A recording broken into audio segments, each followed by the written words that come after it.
Welcome to another episode of The Heart of the Matter. Today our guest is Segun Akande. He is an author, and we're going to be talking about him as an author, and he's also the managing director or CEO? Yes, managing director. Okay, of SBA Group, which is a financial provider in the African financial markets, whatever that means. And he's going to tell us I'll explain a bit more about that. Yeah. Right. So Segun, you're welcome to the. Thank you very much for having me. It's great to have you on the program. Now, let's talk about your work side. Okay.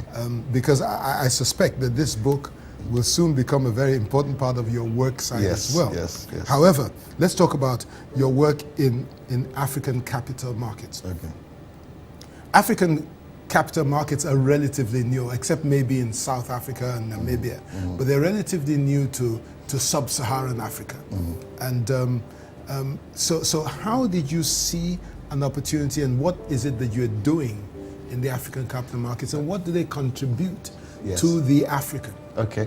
Actually, SBA was started. We founded it. My older brother, and myself, Femi. We founded the company in 1999 because we realized that we actually designed a product for historical end-of-day prices and also corporate action, which is like dividend information, etc., AGM information, etc. We designed the product for the Nigerian market, and it was focused purely, at that time it was just for Nigeria.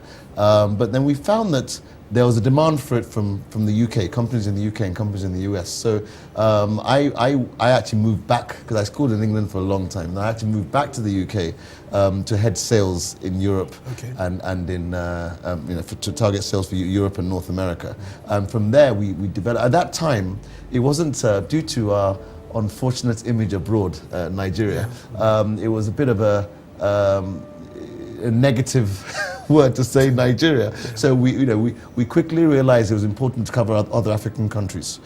So we started covering West Africa, East Africa, until eventually we were covering the whole of Africa, and then we also cover the Middle East as well now. So we cover for African data, we're talking in terms of pricing data, corporate action data, shares outstanding, getting a bit technical now, but all the information that investors will need to make decisions on which companies to put their money into. Okay. Yeah. Now we know, and this is not, I'm not educated in this area, but we know that the market crashed. Yes. And before the Nigerian market crashed, a lot of people have predicted it, not because of what was happening in the rest of the world, but because of the fact that we had a very artificial market. Yeah. They said people were inflating, making inflated share prices and so on and so forth. Yeah. How did you cope? I mean, because today, if you talk about investing in the capital market, people will say, "I don't want to burn my fingers." Absolutely. We were very fortunate because I'm blessed with great friends who I won't mention their names because I get embarrassed, but I'm blessed with very good friends who advised us about 6 years ago to divest a little into the training business, actually. So we got a partnership with a company in the UK called Seven City, which are now called Fitch Training. They got taken over by Fitch. So we have a training partnership with them, which covers both financial product training and also soft skills, things like communication skills, sales, relationship management, etc. So, and at that time, I took a personal interest in things like sales training and communication skills, and now I actually facilitate personally about 10 courses in that area. So divesting from the data business to also the training business side, helped us to survive, shall I say? Now you talked about communication skills, and here is one method of communicating through the written word, as it were. You've written a book. Yeah. It's targeted at children. Okay. The amazing adventures of Izzy and Larry the Dinosaur. Yes. Did you always have this gift? No. Yeah. Tell us about Segun Akande, the author. How did it come about? It's actually very interesting. I was before we started the program, I told you that I'm a divorcee, right? So after going through, I found that divorce is a very painful thing, and many people sort of suffer in silence. So I felt an urge to talk about, to write articles about people going through difficult moments in their lives, etc. So I started a blog, and that blog, things like marriage and divorce and relationships, and grace, etc. I wrote articles on all those things. So whilst writing all these articles, all my friends reading it, etc. I remember one in particular, one of my female friends. She said, "Gosh, where did this amazing skill come from? I've known you so many years. I didn't know you had this gift." So I had other people also saying, "You're a fantastic writer." So I started taking it a bit more seriously. And then this book came out of, I was in my nephew's office in Lekki, and he asked me how my daughter was. It's named after my daughter, Izzy. And I said, "Oh, she's doing very well, but I'm missing her." So, because she stays in the States. And he said, why don't you write a letter? And I said, maybe I'll write a little story. So that evening, I wrote the first chapter of this book. But after that, it wasn't for another 8 months that I wrote the rest of the book. I didn't realize it was going to become a book. But now, in fact, it's much more than this now, actually. I've just finished writing the second and third books of this. It's actually, this is a very lovely beginning, but it's actually, you grow with Izzy. By the time the fifth book comes out, she'll be in her late 20s. How old is Izzy now? Izzy in this book is my real daughter is she's 5, but Izzy in this book is 8. Okay. Yeah. So. Okay.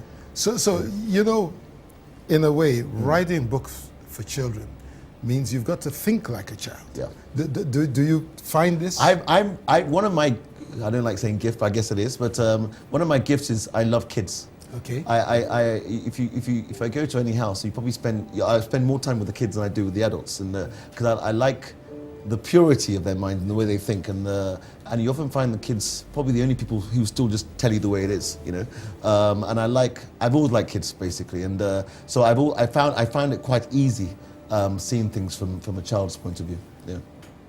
Another point I want to make is that a child's character is generally formed by the time the child is 10 years old. Yeah. So what goes in those first 10 years is very critical. Yes. Now, writing books for children assumes that children still read books. Why is it important for kids to read books? It's vital, I think. I think in an age where the technology, etc., there are a lot of distractions, and I think for us to, if we want our society to change properly, we need to focus more on education, and it's important for children to grow reading books. Despite how much technology there is all over the world, the average European child or American child still reads quite a bit. Unfortunately here because we have infrastructure issues, the little time that kids get to play on technology, it's on games, but abroad, they're reading their books and also they're reading things on the internet, articles, stories or whatever on the internet. So for a country like Nigeria, most of Africa, where we are still developing, it's important we focus a lot more on education, and reading's the foundation of that. Okay, now I'm going to come back in a moment and talk some more about this book, but we're going to take a short break. Okay. Viewers, stay tuned. We'll be back with the Heart of the Matter. Watch your favorite Heart of the Matter episodes online at www.theheartofthematter.tv. Also, check out exciting behind-the-scenes photos. Leave your comments and like us on Facebook.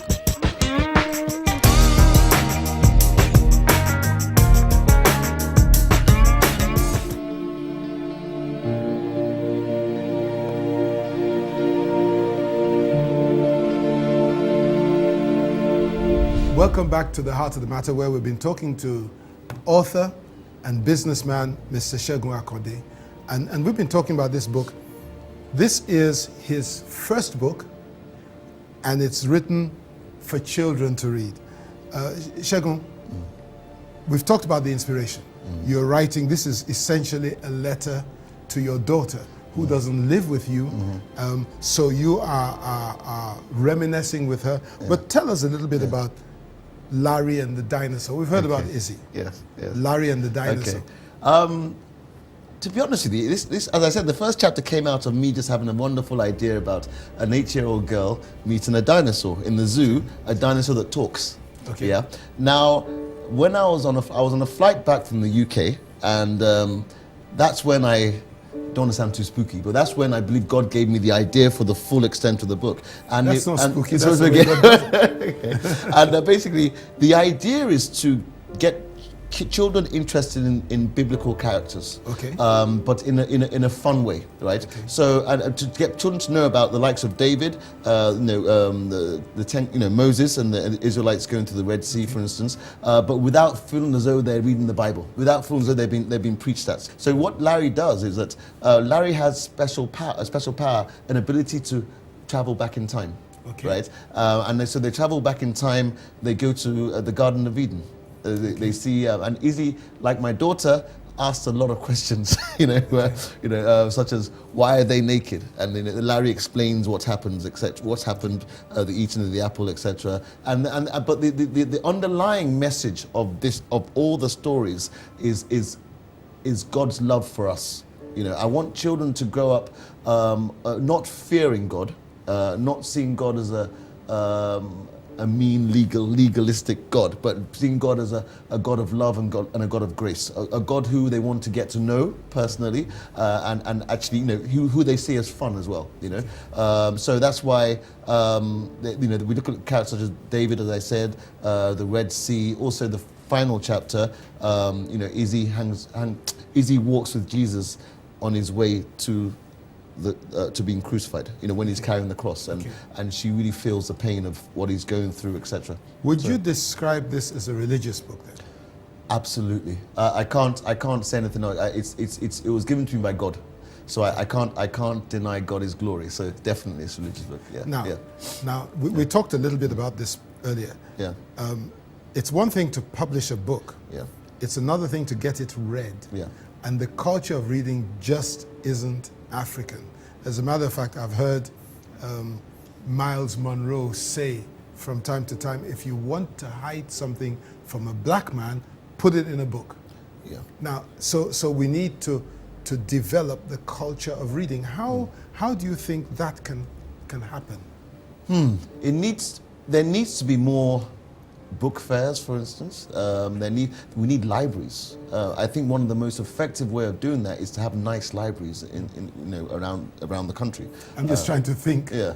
Where we have any libraries. I know there's a library in Yaba somewhere, but I think there's one in Ikoyi as well or somewhere, but they're not. Well, I'm not sure. Nigerian It's not a library. Nigerian library. Yeah, exactly. So we need more national, libraries where people can go to, where people will feel safe in it, which is good facilities, etc., and well stocked. And that I think is a key element of how we can develop reading in this country, because people need to see reading not just as school, but as something to enjoy, as leisure, So, they say in the West that education is founded on the 3 R's: reading, writing, and arithmetic. Yes. Now, how does this book stimulate in a child the desire to read? Okay. What I've tried to do with this book, as I said, is to make it a bit more like a fantasy novel. Kids have and this is for people that are up to the age of about 8? From 6 to 11. 6 to 11, okay. Yeah. Kids have a strange fascination about dinosaurs and dragons, etc. And in fact, in the second book, there is a dragon, but it's not necessarily a good dragon. But when you make it more fantasy-like, kids are more interested, and to make, as a bonus, make it fantasy-like, and also make it a bit biblical as well, so they get more interested in Christianity. Yeah. What has the reception been so far? Okay, reception has been fantastic, actually. I had a book launch in November, and the sales were tremendous. And I had so much good feedback from it, so that it actually encouraged me to get even better. So I recently went on a 3-month course, 2-month course in Edinburgh to develop these skills. But generally speaking, the people who have read it, the children who have read it, absolutely love it. Adults love it as well. The challenge I've had so far is that because I've been away, I haven't done much by way of promoting the book, because I self-published the book, because it was my first book. and I wanted it to be ready by my daughter's birthday in November. So I didn't want to go through the long process of getting How published. has your daughter received the book? Well, actually, she's read a few chapters, right? But I don't think she's going to appreciate it until she's a few years older. Okay. As you said earlier, it's a love letter to my daughter, I guess. So, so I think she'll like it even more later. She likes the idea of the friendship with the dinosaur, and she obviously likes the pictures. She even likes the stories, but I think she'll like it much more later. Now, saying about pictures, Yeah.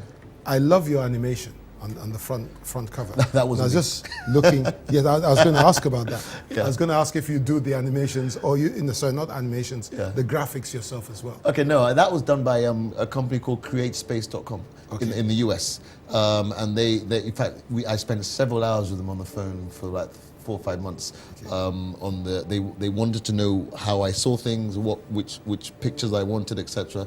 And it takes about 4 or 5 drafts for each picture before it's approved. Before I approve it, yeah. So they're very good. They're very good. Yeah. Now, I want you to talk to the potential authors, because I think that the Nigerians that have written books have written most of their books on academic subjects and not the kind of thing that is for general reading, especially directed at children.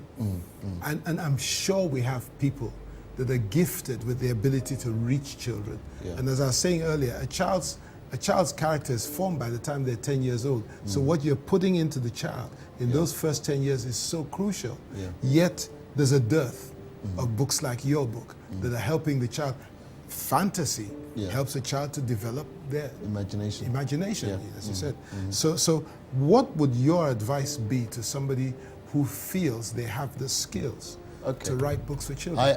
My advice would be, if you believe you have that talent, you just have to go for it. You see, sometimes people are held back by what other people are doing. You know, there's some people who have amazing qualities, but they might be stuck in the financial sector and getting very frustrated. You know, but they need to go with what their hearts believe they should be doing, and not worry about what people are saying or thinking, and just do what they believe God has blessed them to do.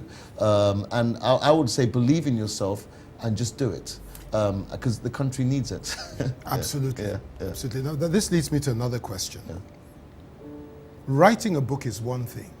Marketing it is quite another. And the same person might not have the skills both to write and to market. Yeah. What would you advise? I would advise you get professional help for that, actually. Okay. Definitely, because you're right. The same person might not have the reach, the skills, or even the know-how to market a book. So I'm lucky to have found a good company. Okay, so you did the writing. I did the writing. You focused on the writing. Yes, exactly. And you let somebody else do. Exactly. That's the lesson I've learned in the last 5 months. Is you focus on what you're good at and not try and do things that you might not be good at. You're going to spread yourself thin, and you get very, very frustrated. Having said that, you self-published. Yeah. So are the days of publishers who look at material and say, this is good, we'll take the risk, and we will publish it and pay a royalty to the author. Are those days gone? Yeah, it's tough out there, because the average first few lines you see on a publisher's website is, we're not currently taking any new publications right now, or we're not taking anything from new writers. So it's made things very, very difficult. So finding a publisher is hard work. I mean, I've just sent some. I recently wrote an adult novel called Home, and I just sent. That's the first time I'm sending it to a publisher, doing it that way. I hear that J.K. Rowling, she sent to 12 different publishers before she got a yes. The writer of Harry Potter. Yeah. So 12. She had 12 rejections before she got a yes. So you have to just keep at it. Why is that so? Nobody wants to give anybody a first chance. There are a lot of books out there, especially in Europe and America, and of course, any writer wants to be published in those markets, because again, as you said earlier, we're not enough of a reading market to be getting that much business here. So it's a tough. There are a lot of writers in Europe and America, and also, I guess they get a lot of not very good quality as well. So it's the balance of the two. Now, is this book penetrating the European market? Or you haven't tried? Slowly. I tried a bit. I sold, some copies have been sold on Amazon, Amazon.com, so, but not nearly as much as I'd want. So in fact, got quite worried about that recently, but I'm going to focus for now on this market and America. But first Nigeria, and then move on out there. Okay, now you just mentioned an adult book. Yeah. That kind of threw me because I was thinking of children. Yeah. So what are you saying to adults? You said it's a fiction? Basically it's fictional. Has a few areas of my own life in it. But it's about it's about the struggles of life actually. Okay. There are many characters in it. It jumps up and down a lot. Jumps back in time and forward a lot. There are many characters in it who are all going through their own different problems. Some are going through divorces. Some are going through general all kinds of stuff. I don't want to give too much away. And aside from that, there's also the other side. I have a fascination with God's relationship with His angels. Right. So there's the human element, and there's also the spiritual element. But everything is building up to the end of time, actually, and everything is building up because I believe that we don't talk about heaven enough. And everything is building up to the last day, and also what heaven is like, right? So there's quite a lot of detail what I believe heaven is like. And many people, for instance, in my synopsis, I said that when I was younger, I used to imagine heaven as being a place where we all sing songs to God all day, and I remember thinking that was rather boring, and not really looking forward to it. But I believe God, heaven is a place where you can do the things you love all the time, so it's about the struggles of life. It's about God's relationship with His angels.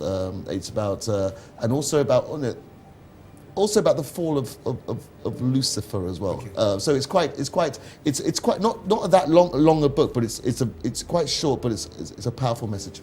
Okay, so this is not yet out. It's going to come out hopefully around June this year. And that's self-published as well. No, I want to go through the publisher this time. Okay. Okay. I don't mind how long it takes with this, but I want to go through a normal publisher. Yeah. Because it's very much targeted towards, as well as this market. I want it to hit the secular markets in the European countries. Okay. Yeah. That's quick. Final question. Yeah. What about ebooks? Ebooks, yes. I'm going to be doing that even with this, actually. I want one of the mistakes I believe I made when I first published this was that it was only in print. But I also want to do Kindle, ebooks, etc. So, I find something fascinating, something extra about picking holding up a book, yes, and turning the pages right, and falling asleep at night while I'm reading a book, yes, instead of trying to read it on my iPad. I agree. And that's why I think that we need to get kids to read the printed version first and become more conversant with that before they start reading the ebooks. Exactly. What do you think? Where do you see the future of ebooks? I agree. I think ebooks are going to be huge, actually. But I noticed something. When I was in Edinburgh recently, I went to I think the borders of Waterstones on the High Street, on Princes Street. And I went in there, and there are like 4 floors. And each floor, there's a big section where you can just sit down and read your book. There's a for a paper book. Yeah, you can read it with a coffee, and then obviously you're going to buy it in the end anyway, because you just And there's a section 2 floors for children, where there's a little play area, and then there's a little section where the kids can read as well, with their snacks or whatever. And what happens is that I read a bit of I love Chimamanda Adichie. Okay. Writer of Half of Yellow Sun and Purple Hibiscus. Yeah, exactly. So she has a new book called Americana. So I read a bit of her book in the shop before I bought it, and it's a wonderful way of making you buy books. Read a bit of it. Exactly. That's going back to your point earlier about how do we get people to, and I think maybe we could have some stores in Nigeria which encourage people to go there and stay there for a couple of hours, have a coffee, read your book, and they'll always buy it in the end. And make it, the lighting and the etc. is good for children, etc. So it get people interested. Segun, I wish we had enough time to go on about you and the work you're doing. Yeah. Alas, we only have 30 minutes, and I think those 30 minutes are up. So I want to say thank you so much for coming. Thank you for having me. To the heart of the matter, and for the books that you've given us for our children's church, and to encourage you and say, please keep it going. Please put me on your list. Okay. For your adult book when it comes, because Okay. I'll read through this. Yeah. Viewers, I'm sure you've been blessed. If you want to get access to this book, The Amazing Adventures of Izzy and Larry and the Dinosaur, then just send an email. We'll have the address on the screen. So send an email to Segun Akande, and he will make sure that you find out where to get the book and how to get it. We'll be back with another episode of the Heart of the Matter, same channel, same time next week. Until then, stay blessed.